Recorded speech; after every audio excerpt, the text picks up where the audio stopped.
Please welcome former President Barack Obama.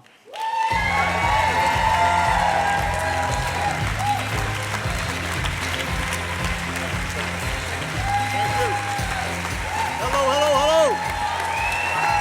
Thank you. Thank you so much. Thank you. Thank you so much. Well, please, everybody have a seat. Have a seat. We got work to do here. Thank you, Bill, for that introduction. More importantly, thank you and Melinda for your tireless efforts towards making a better world. I've been reading about these goalkeepers. You guys are pretty inspirational, and I am excited to be here with you. And whether it's girls' education or global health or climate change, you're setting a standard for the sorts of innovation and persistence and activism that the world desperately needs right now. So I could not be prouder. And that's really what I'm going to talk about very briefly before I have a chance for a discussion with Bill and Melinda. I want to talk about changing the world. I remember sitting down with Bill in Paris a couple of years ago, where the world was coming together to hammer out an agreement, a small agreement to save the planet by taking meaningful action to tackle climate change. It's a threat that may define the contours of this century more than just about anything else. Here was the interesting thing. Bill saw this not simply as a challenge, but also as an opportunity. And I remember him in sort of a matter-of-fact way saying, well, we're going to just have to go ahead and invent some new technologies. Which I said, I agree, let's do that. Although he knows more than me about inventing new technologies. But his tone was, yes, this is hard, but we can figure it out.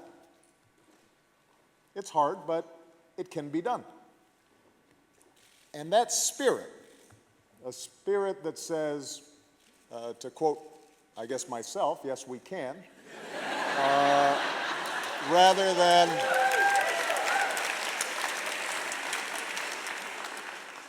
that spirit, rather than a spirit of despair, is the motor by which we've been able to see real progress in reducing the pace of carbon emission increases here in the U.S. And even if at the current moment the federal government is not as engaged in these efforts as I would like, nevertheless, progress continues because of the efforts of people like Bill and a whole host of entrepreneurs and universities and cities and states. They are making change around energy policy in America separate and apart from what government is doing. And that gives me confidence that we can continue to make progress. And my broader point here is that you tend to believe when Bill says we can do something, that we can do it. And when all of you stand up and say this is something we can do, that spirit is infectious. And it's exactly what we need right now. We do face extraordinary challenges. You've heard of many of them in your discussions today. You know the nature of these challenges from your work. Growing economic inequality, a changing climate, terrorism, mass migration, still too much extreme poverty, still too many girls who are denied an education, the rise of nationalism and xenophobia, and a politics that says it's not we, but us and them, a politics that threatens to turn good people away from the kind of collective action that has always driven human progress. So these are real challenges, and we can't sugarcoat them. They're going to take a long time to solve. But that can't discourage any of us from the belief that individually and collectively, we can make a difference. We can make things better. And rather than be daunted by those challenges should inspire us and excite us, because it gives us an opportunity to make our mark on the world in ways that we haven't even yet scratched the surface of. We have to reject the notion that we're suddenly gripped by forces that we cannot control. We've got to embrace the longer and more optimistic view of history and the part that we play in it. And if you are skeptical of such optimism, I will say something that may sound controversial. I used to say this to my staff in the White House, young interns who would come in, any group of young people that I met with, and that is that by just about every measure, America is better and the world is better than it was 50 years ago, 30 years ago, or even 10 years ago.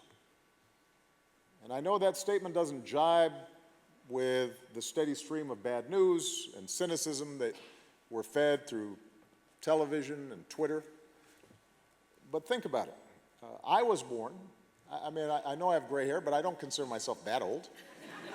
But I was born at a time when women and people of color were systematically, routinely excluded from enormous portions of American life. Today, women and minorities have risen up the ranks of business and politics and everywhere else. And even if we still have miles to travel and innumerable laws and hearts and minds to change, the shift in what this country is and what it means is astonishing, remarkable, and it's happened when you measure it against the scope of human history in an instant. Just since I graduated from college, crime rates, teen birth rates, dropout rates, the share of people living in poverty have dropped, and in some cases dropped dramatically. The share of Americans with college education is up, despite a massive global recession. In the final years of my presidency, the uninsured rate reached a new low. Median household income reached a new high. That's here in the United States. Worldwide, our progress is even more remarkable. And Bill can rattle off these statistics better than I can. But over the past 100 years, we've come from a world where only a small fraction of women could vote to a world where almost every woman can. Since the 1950s, the global average life expectancy has grown by more than 20 years. Since 1990, we have cut extreme poverty and childhood mortality in half. Keep in mind, I was in law school in 1990. It seems like yesterday.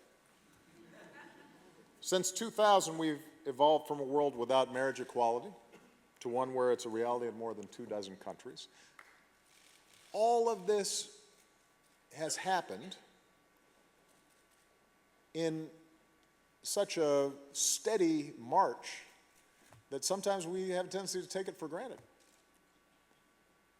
But I often ask when I meet with young people, if you had to choose any moment in history in which to be born, and you didn't know in advance whether you were going to be male or female, what country you were going to be from, what your status was, you'd choose right now, because the world has never been healthier or wealthier or better educated or in many ways more tolerant or less violent than it is today. Fewer people are dying young. More people are living not only longer but better. More girls are in school. More adults can read. More children get the vaccines that they need.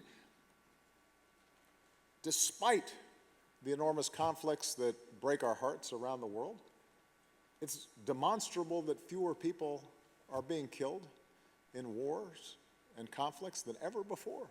This would be the time you'd want to be, showing up on this planet. And these trends are real. They do not make us complacent, but they should spur us to action because it shows, despite the naysayers and the cynicism, that in fact, change can happen. They're not the result of mysterious forces of chance. They happen because countless people, like you, toiling for many years, chose to make this progress. Some, like Bill and Melinda, have enormous wealth and influence. Others, like Justin Trudeau, who I know addressed you earlier, have formal political offices. But the majority of people who made these advances were citizens, doctors, nurses, entrepreneurs, clergy, moms, community leaders, activists, union leaders, who mobilized and organized and voted and innovated and pushed for change. And by the way, they knew at every step of the way that they would not get everything they wanted as fast as they wanted. They knew that progress required struggle and perseverance and discipline and faith. They knew that sometimes for every 2 steps forward, you'll take a step back. But they made things better. And this is something I always had to emphasize to my staff when I was president. Better is good. No, you laugh, but sometimes people forget that. I will take better every time. So that's what's needed today. The engagement of everyone who wants to see a better future for our children. And it can be frustrating. I'll take an example here in the United States. Over the past 8 years, thousands upon thousands of Americans threw themselves into the collective effort of reforming our healthcare system. Those of you who live in countries that already have universal health care are trying to figure out what's the controversy here. I am too. These people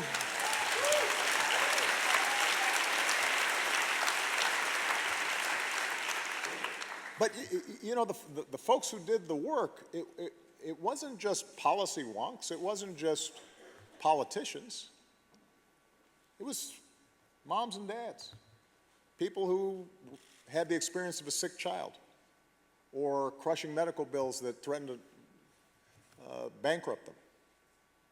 Maybe a parent who was lost to cancer that, had that person got a regular checkup, might have been caught earlier.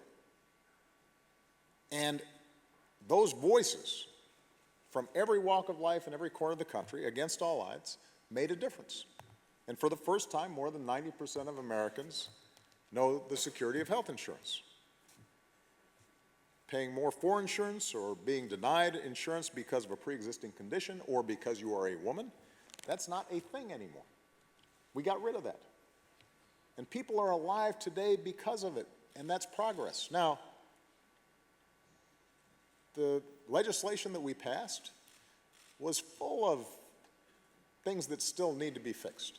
It wasn't perfect, but it was better.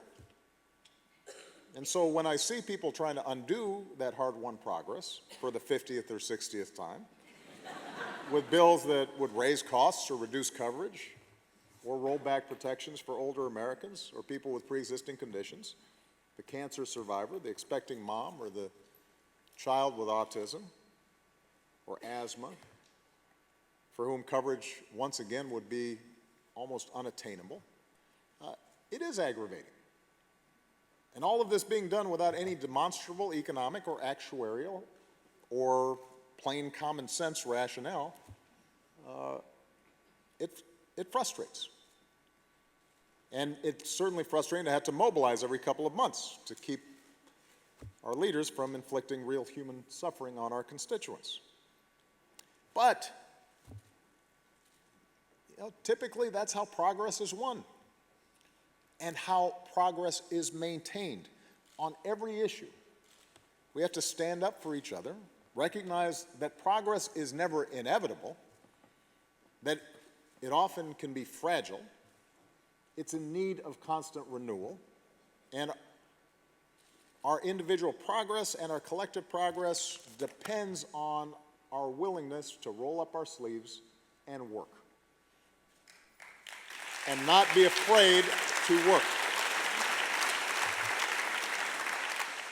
So, in conclusion, each of us can make a difference, and I know I'm preaching to the choir here because otherwise you wouldn't be a goalkeeper. But many of you are young and maybe have only seen forward momentum and may not have seen backward momentum yet. Many of you may confront hurdles and roadblocks and disappointments in the future. And when that happens, that's the test. The test is not how do you feel when things are going good, or when you are at a cool conference in New York with Bill and Melinda Gates and Will.i.am. Right? The test is when you're in the field and you're on the ground and you are doing work and people are resisting or misunderstanding or purposely undermining efforts that you know can make a difference. And how do you respond to that? And what I'm suggesting here today is that your response has to be to reject cynicism and reject pessimism and push forward with a certain infectious and relentless optimism. Not blind optimism, not one that ignores the scale and the scope of challenges, but that hard-earned optimism that's rooted in the stories of very real progress that have occurred throughout human history. And the recognition that our successes, even though sometimes they're small or incomplete, accumulate, they build, and they create a trajectory that's better and will mean some girl somewhere getting an education that otherwise she wouldn't have had. That'll mean some farmer being able to cultivate a crop to feed his family and, if enough of them do it, feed a nation. That's what you're fighting for at every moment. Because each new generation stands on the successes of the previous generation. It's like a relay race that we're running. Each generation reaches up, standing on that previous generation, and bends that arc of history in the direction of more freedom and more opportunity and more justice. That's why I spend so much time when I was president, convening young leaders on every continent that I visited. That's why in my post-presidency, my emphasis is going to be on training the next generation of leaders to take their own crack at changing the world through the Obama Foundation, which will be based in Chicago, but will have projects and programs and digital networks all across the globe. And I'm hoping I get a chance to work with some of you because I have great faith in you, just as I know Bill and Melinda have great faith in you. And I'm certain that if you keep pushing forward, then America and the world are going to be just fine. Thank you very much.